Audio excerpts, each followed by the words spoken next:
สบายดีหลังจากขึ้นมาแต่ทงให้ทงนามาแต่ดำให้ดำนาวันนี้สิมาเอามะขอมาเนี่ยมะขอมากินส้ม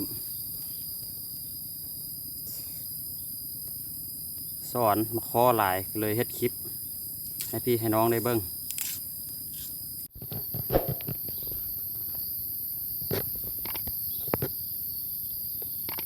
มะขอสอนแหงมักดกขนาดกกเนี่ย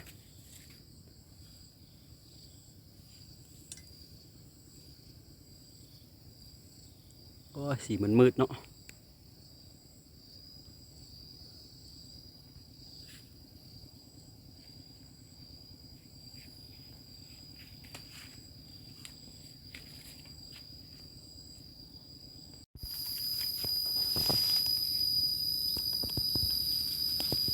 โอ้มาวันกำลังแม่นมาขอเป็นจีส้มอีทงไฮทงนา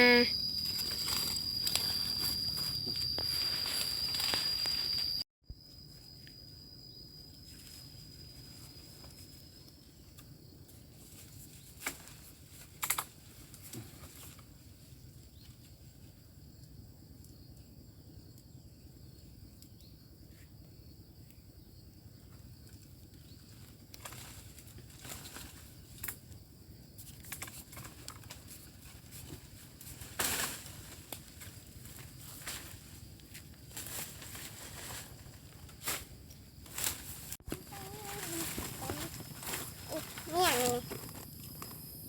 เดี๋ยวมันละ เอาไว้เก็บ น้ำผาน่ะ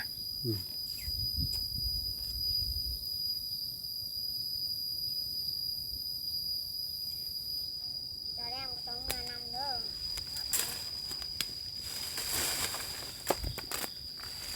โอ้งานแห่งดก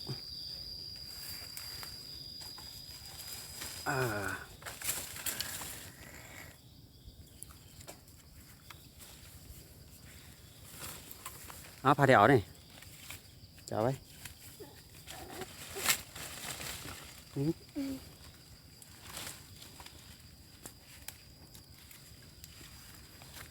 เอาหัวเดี๋ยวนี้ก็พอละบ้านนี่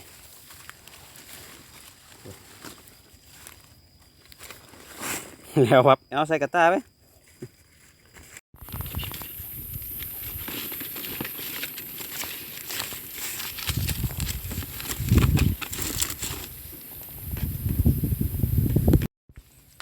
มาเด้อมากินส้มมะขอมื้อนี้ค่ะ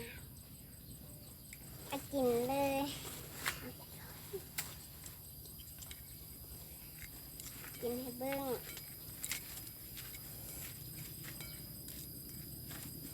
ยศไปได้แค่ยังหน่อยเนี่ย กระไรกินส้มมะขอ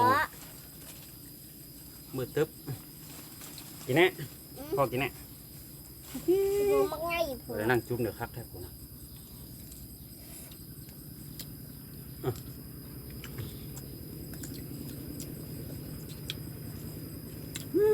ชม โอ้ยปูนเลยเลย มาขอเบิ้ง นะนะ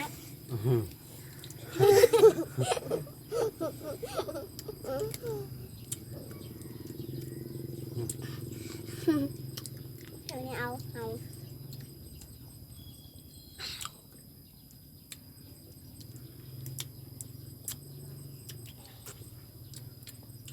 ชอบส้มนะเพื่อนนะ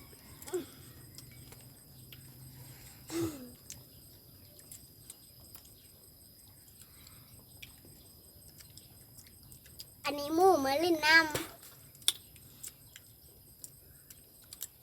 อันนี้น้องชายอันนี้เฮาซื้อน้ำผลอันนี้ซื้อซานนท์อันนี้ซื้อนั่งแม่มอาสยาม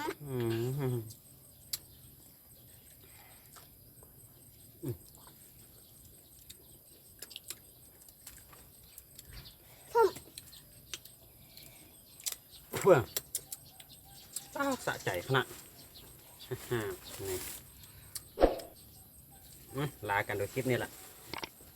ขอขอบใจที่ติดตามเลยครับชมพอกันในคลิปใหม่โชคดี บ๊ายบายบายยกมือบ๊ายบายน่ะ